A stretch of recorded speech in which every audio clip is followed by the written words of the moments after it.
Court is now in session for the trial of Vinny Serretta. The prosecution is ready, Your Honor.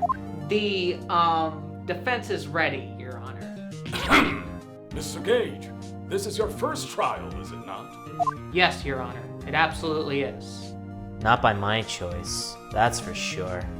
Spectacular to hear. Do you feel confident in your client? Yes, sir. A defense attorney's job is to believe in the people and believe until the bitter end. The bitter end may be sooner than you expect. Don't worry, Vin. I have a secret weapon up my sleeve. I played all the mainline Ace Attorney games. Well, I've never heard of those games. Oh, they're great. I love them. Objection! Your Honor, how does this pertain to the case at hand? I can explain it, like, real quick. Very well, proceed. Ace Attorney is a series created by Shu Takumi, who previously worked on Resident Evil 2, Dino Crisis, and Dino Crisis 2. Being a fan of mystery games, Takumi wanted to make a game based off of logical deductions, and he had the opportunity to do so after Dino Crisis 2, with a small team of 7 people. Eventually, that game morphed into the lawyer simulator, Phoenix Wright, Ace Attorney, where you find inconsistencies in the witnesses' testimonies. I will demonstrate the Ace Attorney gameplay by finding these inconsistencies in the first witness's testimony. Give me a witness, like any witness. The prosecution calls the detective first to the scene. Detective Sweeney to the stand. Detective Sweeney, what exactly did you find when you first arrived at the scene? Don't try any funny business either. Who let you in the courtroom? Do you have a chaperone, a babysitter, a supervisor? Detective, if you do not want your pay docked again, I suggest you deliver a swift testimony. All right, I guess we're gonna accept this random guy as a lawyer. Objection! Sorry, continue.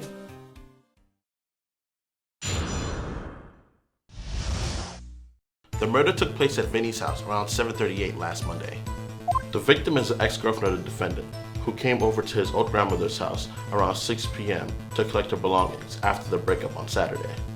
Suddenly, the defendant chucked a microwave across the kitchen while she was picking up one of her boxes.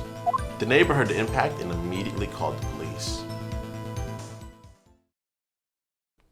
I suppose that'll suffice for now. Objection! How do you know it was my client that threw said appliance? It could have been anyone's microwave. This is an older microwave made in the 1970s. Not a lot of those around anymore. Also, we can pinpoint the exact time of the murder. The analog clock stopped working upon impact with the victim. Damn Vinny and his love of vintage appliances. That's weird. What? I never adjusted my microwave's clock to last Sunday's daylight savings time change, but somehow it's the correct time of the murder. It should be an hour ahead. We'll add the murder weapon to the court record. Okay, that makes sense. But anyone could have thrown that microwave. Not necessarily, as well as having motive. Vinny was seen in the area, as evidenced by this photo taken from his neighbor's doorbell camera. It's Wi-Fi enabled, so we can't confirm the time. Seems pretty straightforward. Hold it! I would like to cross-examine the detective's testimony. The defense may proceed. Ace Attorney's gameplay is split up into 2 distinct parts, the investigation and courtroom sections. The investigation section has you talking to people of interest and poking around the crime scenes for possible clues. Innovative video game spin on the Scooby-Doo formula. And the other, and far more unique aspect of Ace Attorney gameplay, is the courtroom segments where you find logical inconsistencies in the witnesses' testimonies by pressing their statements, examining evidence, or my personal favorite, presenting evidence! Objection!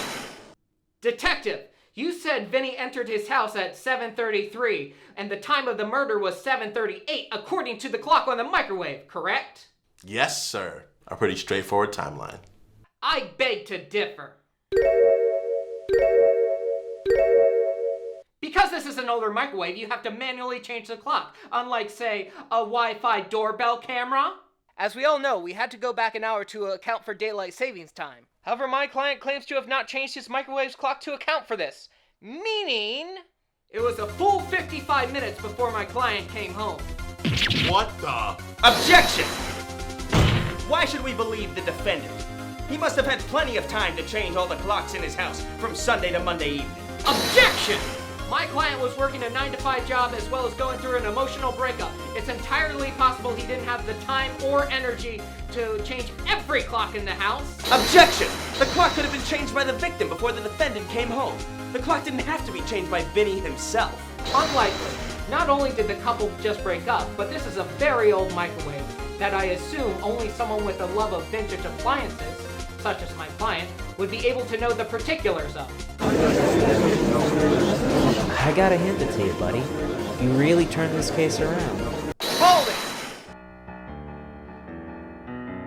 You utter nitwit. This really is your first case. Say what now? Not only can you not prove the defendant didn't change the microwave clock, but you've overlooked a crucial detail. Oh, and what's that? The neighbor heard the impact and called the police at 7:38 p.m., and we have the phone records to prove it. Your feeble attempts at a gotcha have left you rhetorically sloppy. A true lawyer wouldn't be so careless. Oh yeah? Well, I request testimony from this so-called neighbor. Very well. We will summon the witness. A waste of time in this cut-and-dry case. While we're in recess, I would like to talk about the actual Ace Attorney games. They're pretty fun. There are currently 6 mainline games, as well as 5 spin-off games. The first 3 games are pretty accessible on all major consoles under the HD trilogy, so pick that game up if that sort of thing interests you. Today, I'll be going over each individual case from the 6 games of the mainline series. There are 27 total cases, as well as 3 bonus cases. Mild spoilers from here on out, so if you want to go into the series 100% blind, gotta get out of here. But not before leaving a like, of course. So let's spike up that hair and get this courtroom in session. Originally released in 2001 for the Game Boy Advance in Japan, this little game was a commercial success despite having a production cycle of only 10 months. Even though this game was a financial success, it didn't reach North America until 2005 when Ace Attorney 2 and 3 were already released in Japan. North Americans were introduced to the series on the Nintendo DS, where the series stayed for its first 4 games. This DS port included an additional case after the original 4 that used the touchscreen capabilities for the Nintendo DS. You start off as a first-time lawyer named Phoenix Wright, defending your childhood friend, Larry Butts, against the accusation of murder. This game starts off with a cutscene showing the true culprit committing the crime, so you know Larry is innocent from the get-go. You must prove who the true murderer is in court. A lot of these first cases are tutorials, so it's pretty straightforward, with your mentor, Mia Fey, guiding you through the basic gameplay mechanics. You get the sense that Mia is going to be an important figure in this series, so naturally she's killed off in the very next case. Mia's spirit medium sister, Maya, is framed for the murder, and you have to prove her innocence. This case introduces the poking around the crime scene for clues side of the game, and has a lot more complexity than your first go-around. As well as introducing Maya, you also meet Detective Gumshoe, the face of the police for the first trilogy, as well as your rival, Prosecutor Miles Edgeworth. This is your first real case of the series, so it requires a little more brain power, but sets the stage for this wacky cast of characters, with Maya becoming your legal assistant by the end. The third case revolves around popular children's show, The Steel Samurai, and its star Will Powers. I personally like this case because you investigate a studio line, and I used to work at one of those. But ultimately, it's really a filler case for the finale of the game. The fourth case has you defending Prosecutor Edgeworth, even though he confesses to the crime and does not want your representation. Not only that, but the prosecutor you're going up against is Edgeworth's undefeated mentor, Manfred von Karma. This is a classic Ace Attorney cases. The odds are stacked up against you, and the key to the case lies in the past. This accumulation of characters' histories, relationships, and cross-examining a parent. A perfect finale to the first act of the Phoenix Wright trilogy. And then there's the fifth case. This acts as more of an epilogue to the finale because this was added to utilize the Nintendo DS's capabilities for the 2005 release. Maya isn't hanging around you this time, but a teenage forensic fanatic is, and her name is Emma Sky, who needs your help defending her sister being prosecuted for murder. It's a fun, lengthy case, but it does throw off the pacing of the game a whole fair amount. Overall, the original Phoenix Wright stands the test of time and deserves its label as a video game classic. When production was finished for the first Ace Attorney game, Takumi's boss, Shinji Mikami, hey, that's the director for the original Resident Evil game, suggested that he make Ace Attorney a trilogy, and the original game be the first act. Takumi was given a 3.5-month deadline to write 5 cases for the second game. Despite this tight deadline, Takumi was able to pull it off, though the final game ended up only having 4 of those cases. The 5th was later used in the 3rd game. A few major characters that were introduced in this game were Maya's younger cousin, Pearl Faye, who's your companion when Maya isn't available, and Manfred von Karma's daughter, Franziska von Karma, who's the naive yet cocky young new prosecutor that Phoenix Wright squares with for most of the game.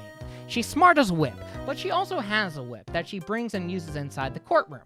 Not sure if that's part of the legal process. Edgeworth was originally going to return as the main prosecutor, but Takumi figured this legendary prosecutor cannot constantly lose cases to this rookie lawyer. The big gameplay development for this game was the introduction of Cyclops. These are visual representations of a person's lies when hiding the truth from Phoenix. Each lie you prove to be false, a Cyclops will disappear, which adds to a nice visual flair to the investigation portion of the game. The first case is another tutorial case that introduces new players to the system. Usually these are the shortest and weakest cases. Phoenix gets a convenient case of amnesia in the case and has to prove a police officer innocent of murdering another police officer. The meat of the game kicks off in the second episode where Phoenix visits Maya's spirit medium-centric home, Karain Village, where a murder happens and Phoenix has to defend Maya Fey, who has again been accused of the crime. That's a recurring theme in these games. Not one of my favorite cases, as there is a lot of channeling spirit, which leads to some logical leaps that can be frustrating. The third case revolves around a murder in the circus, where Phoenix has to defend an egotistical magician of the troupe. Fans of the series really do not like this case because of the unlikable characters and less than conventional method of murder, even for an Ace Attorney game. Personally, I don't think it's the worst case of the series, but compared to the other cases, it's pretty weak. I've been complaining about this game a lot, but for the final case in this game, it makes it all worth it. Another murder happens, but this time Phoenix doesn't have much of a choice, as Maya has been abducted and the kidnapper forces Phoenix to defend young actor Matt Engard. The stakes are high enough, but Edgeworth also returns to prosecute the case. There are many twists and turns in this case that I won't dive into if players want to experience it themselves. This is one of my favorite cases in the series, and the ending is definitely not what you expect. Even though 3 out of the 4 cases in Justice for All are less than stellar, I can confidently recommend this game for the elevated gameplay and the incredible final case. It's worth playing through if you love the first one. For the final game in the original Ace Attorney trilogy, the overall theme was, not everything is always what it appears to be on the surface. This results in Trials and Tribulations challenging the player's assumptions on the motivations and backstory of the trilogy's characters. No new gameplay aspects were introduced for this game, but characters like Larry Butts and Mia Fey were expanded on. The main addition to the cast is a mysterious prosecutor simply named Godot, who has a Cyclops-esque visor and an admiration for coffee. I relate.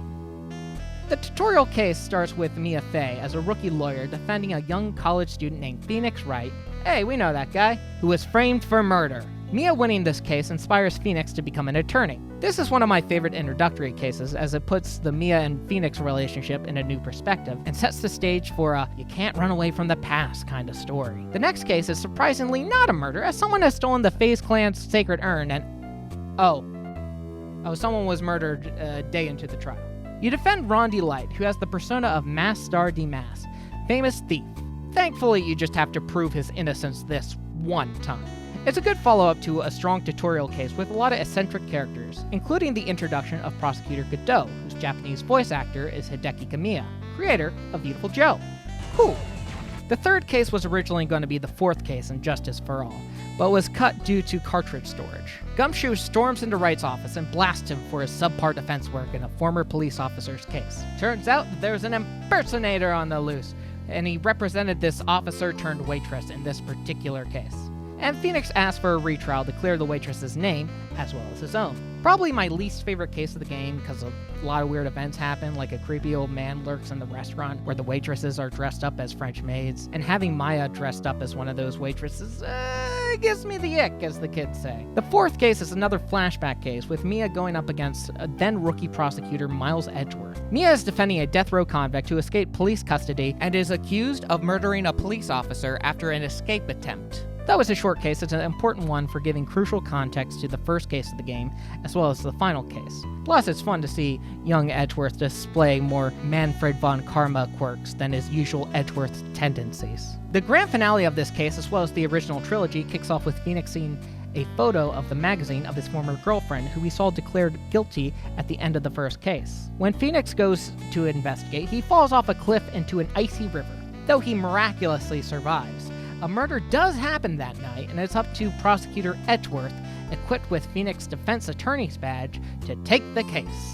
This is my favorite case of the whole dang series because it brings all the main cast from the trilogy and ends their stories beautifully. Franziska von Karma and Larry Butts return in substantial supporting roles, with Maya and Phoenix finally being free from the burdens of the past. This was supposed to be the conclusion of the series, but as we all know in this world of reboots and remakes, good things never die.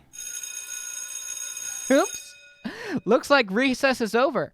Time to defend my friend from a murder accusation.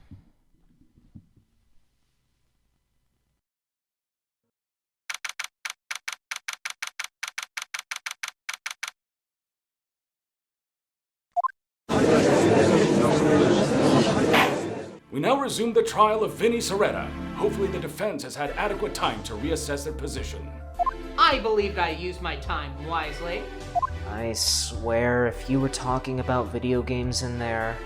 The defense calls the neighbor witness to the stand.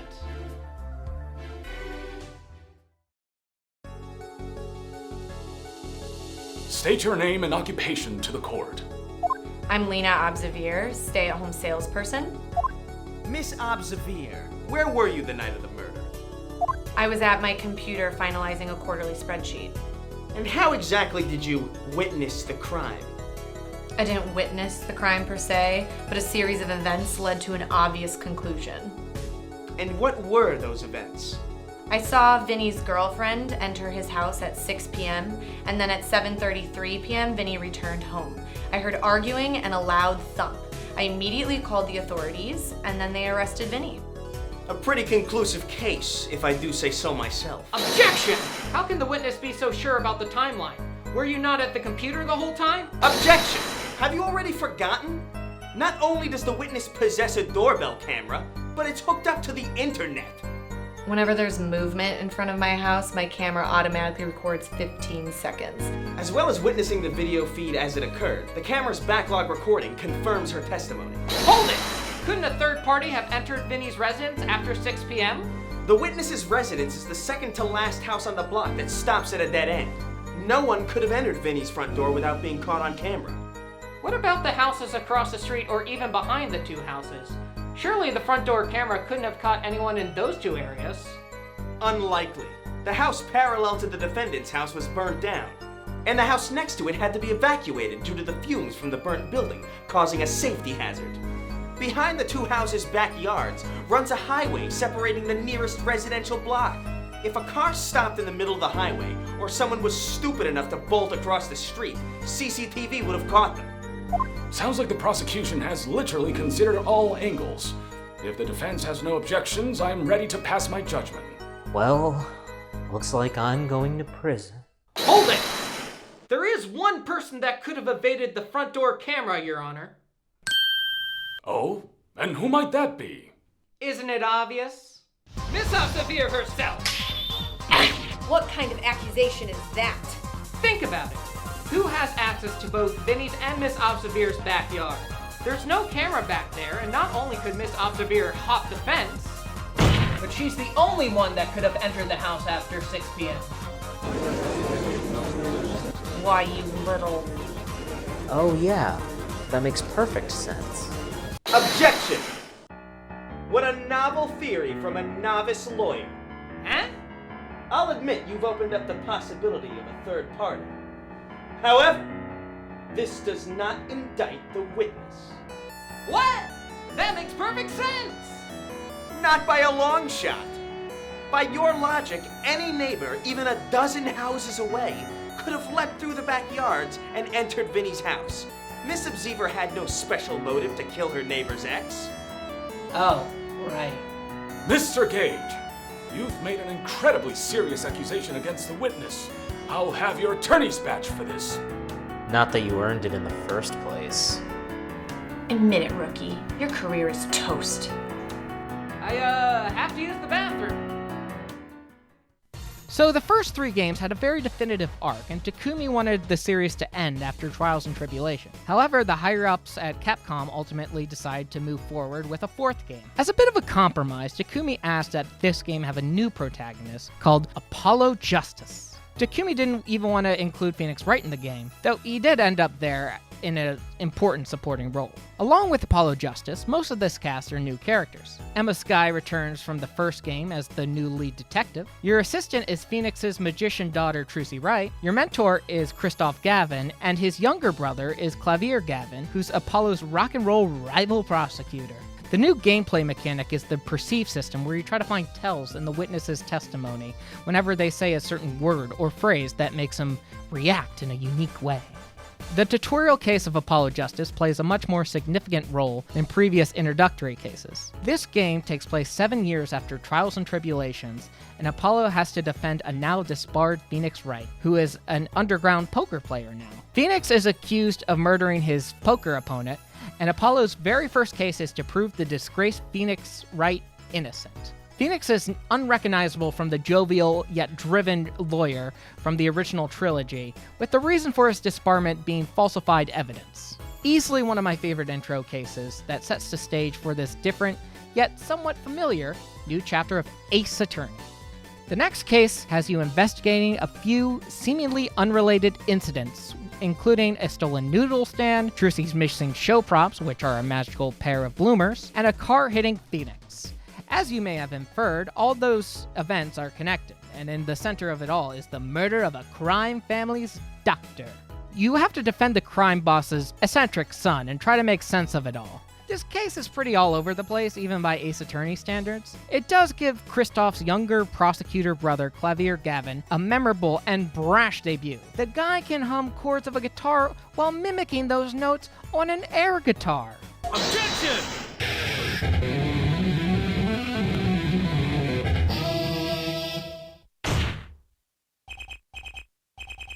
The third case originates at Clavier Gavin's concert, where his band, the Gavineers, is performing with a foreign singer named La Miroir and her protege pianist. La Miroir's manager is killed during the performance, and you have to defend Lamour's piano-playing sidekick. I have mixed feelings about this case because while its setting and its characters are fun, the repeated reviewing of the musical performance does disrupt the pacing.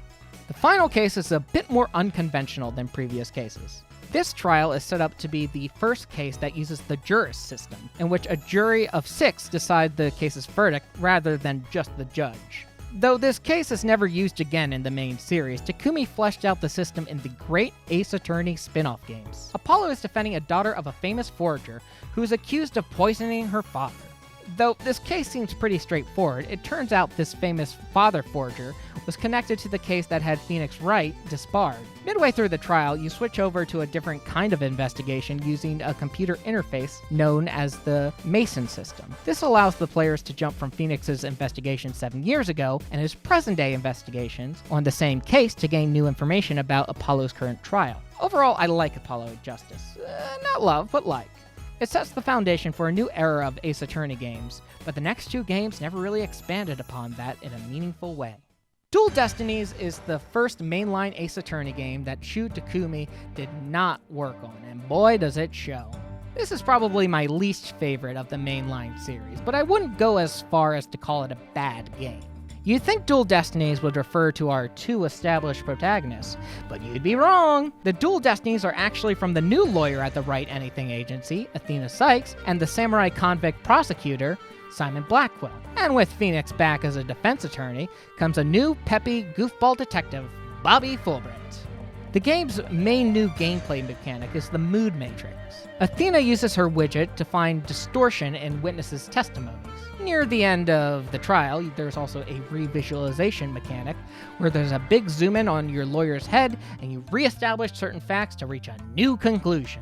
On top of your typical cross-examination gameplay, investigating, Cyclops, and Apollo's perceive mechanic, the mood matrix seems to clutter an already crowded gameplay system.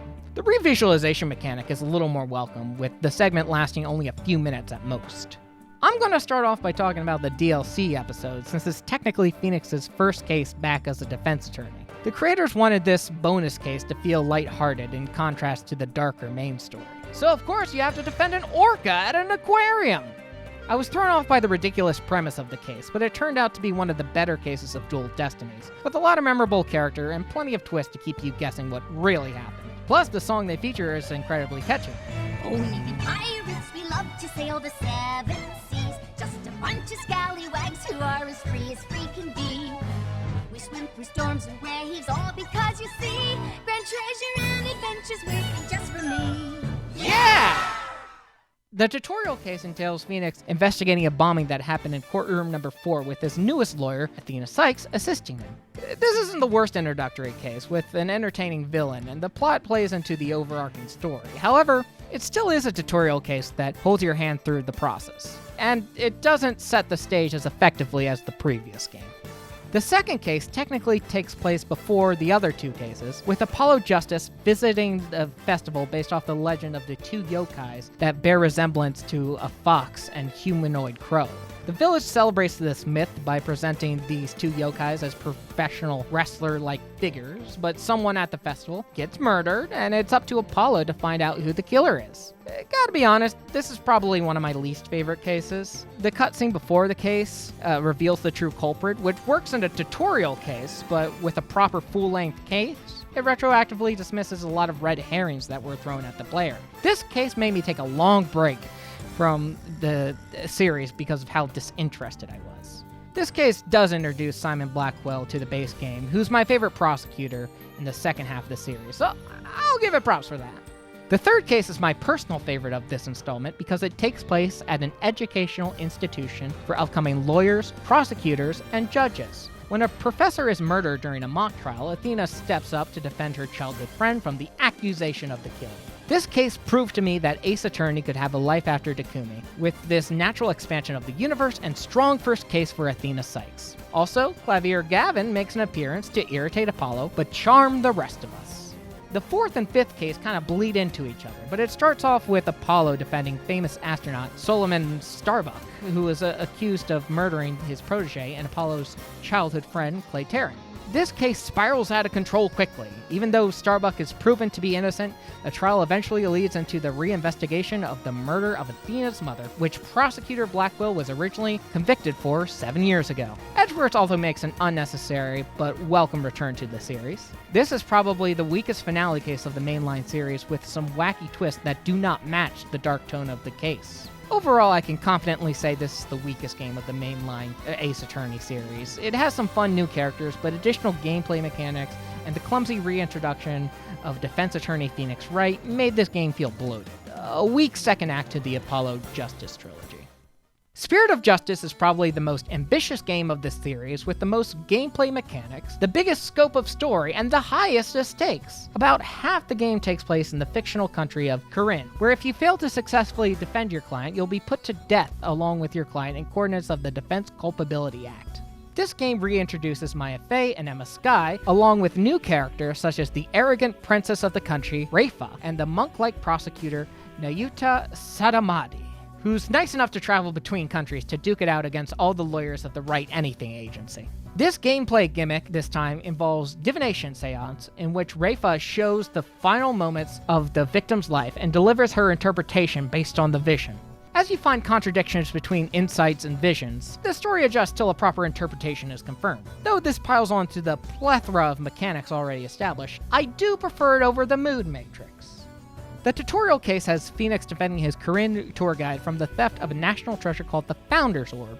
And murder, of course. This tutorial, once again, plays into the grander story of the game and presents the higher stakes of this new country's judicial system naturally. Back in Phoenix's home country, Apollo and Athena has to defend Trucy after a mishap of murder during her stage show. Not only do they have to prove Trucy's innocence, but they also have to clear the Right Anything Agency's name from a wicked television producer. Though you aren't under threat of death if you lose, the game does a pretty good job of keeping the stakes high and really makes you hate this TV producer. Oh, love to hate him. The story falls back in Corinne, where Phoenix reunites with Maya, and surprise, surprise! He has to defend her from being accused of murder. Spoiler alert, she didn't do it.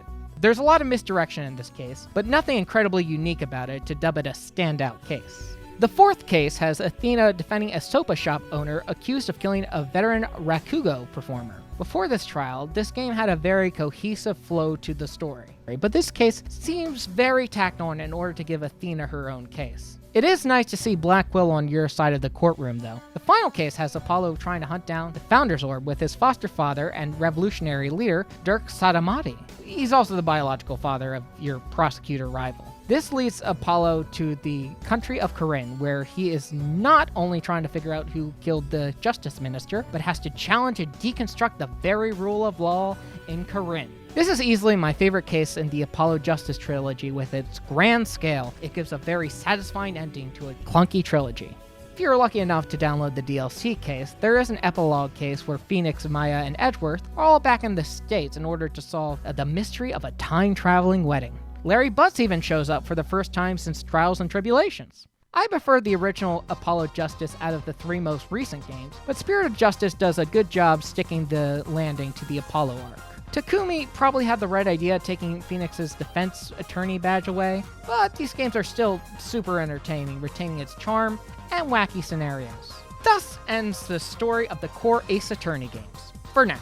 There are rumors of a 7th Ace Attorney game, but regardless of whether this mainline series continues, or we see more spin-offs in that Ace Attorney universe, this series has no objections from me. Hey! You better not be recording a video essay in there! You still gotta defend your friend from murder! Oh, right. Well, this certainly is a pickle.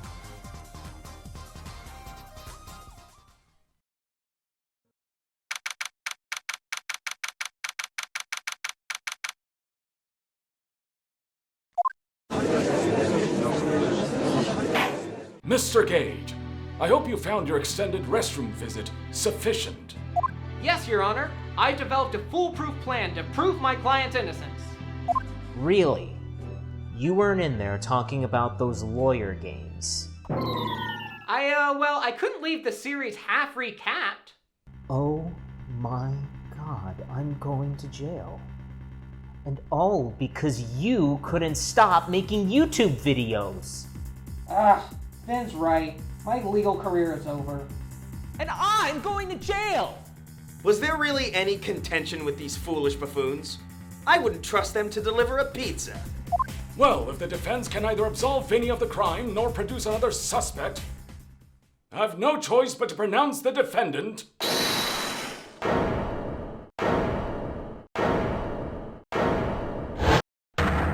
Whoa, you're Vinny's real lawyer. You betcha. Lawyer Kutielee. Ready to have the truth set you free. Thank God. A real lawyer is here. Please help me. Not a prob.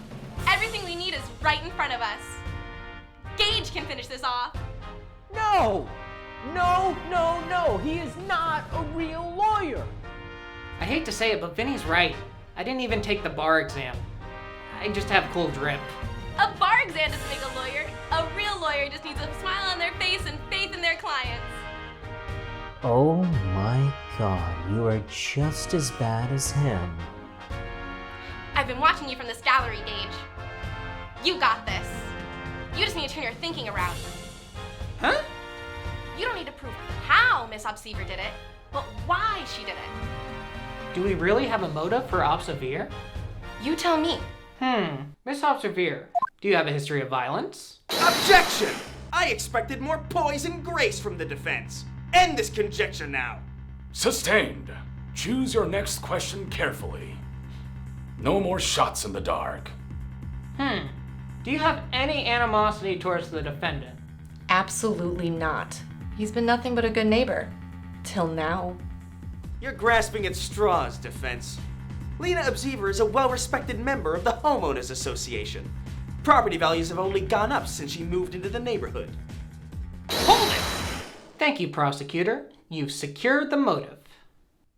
What? I think it's no secret that the defendant is a little old-fashioned. I don't see what that has to do with... He uses vintage appliances, he uses a flip phone, and he reads books! Lots of people read books, Gage. However, the crown jewel of Vinny's old ways is his house. Mr. Gage, this is highly tangential. Think about the other houses on the block. One is burned down, one is being remodeled, and Miss Obsiever's house has a state-of-the-art doorbell. You're pinning the murder on me because of a fancy doorbell? It's not just a fancy doorbell, it's the whole dang block. Think about it. The only house that would have stuck out like a sore thumb after all the reconstruction and remodeling would be Vinny's grandmother's house. We aren't talking about property taxes here. We're talking about murder. Property taxes are murder, and property value is life. And someone could have easily increased that value from the Homeowners Association by disposing of their sentimental neighbor.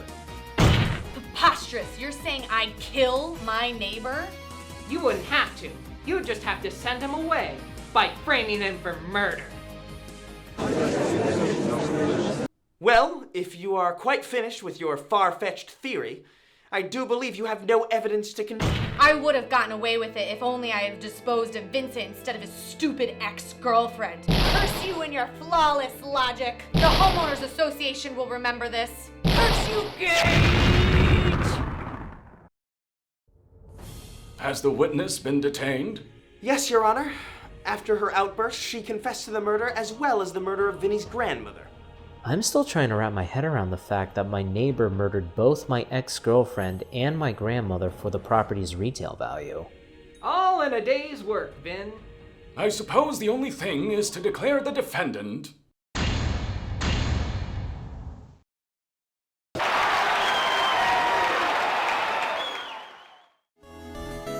Congratulations, Gage. You won your very first case.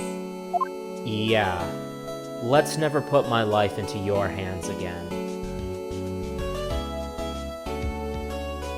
But also, thanks, I suppose. Aw, shucks. Thanks, you guys. I couldn't have done it without y'all. You got lucky this time, Agnew. Not every witness breaks down like that. Well, I guess I got lucky this time. Yeah. Despite this convenient victory, you've still got a long way to go on your legal career. While a career as a defense attorney sounds profitable, I'd much rather continue making my YouTube videos. I suppose to each their own. I'll be watching you, Gage Agnew. Well, I'm starved from all that drama. Let's get noodles. Oh yeah, let Gage pay with his big lawyer money. Well, I have one thing to say to that. Objection! Thank you for watching till the end, everyone. I really love this series and had a great time putting this all together. If you enjoyed this video, make sure to like, comment, and subscribe. It really helps boost the video, and I certainly do appreciate it. Special thanks to my patrons, Super Swim Team 7, Reynold H, Megeara, John Agnew, Fieser, Ellyrox, and of course, a Nurchin. If you want to see more projects like this, consider donating to my Patreon. And with that all said, court is dismissed. Hey, you can't film in the courtroom. Ah,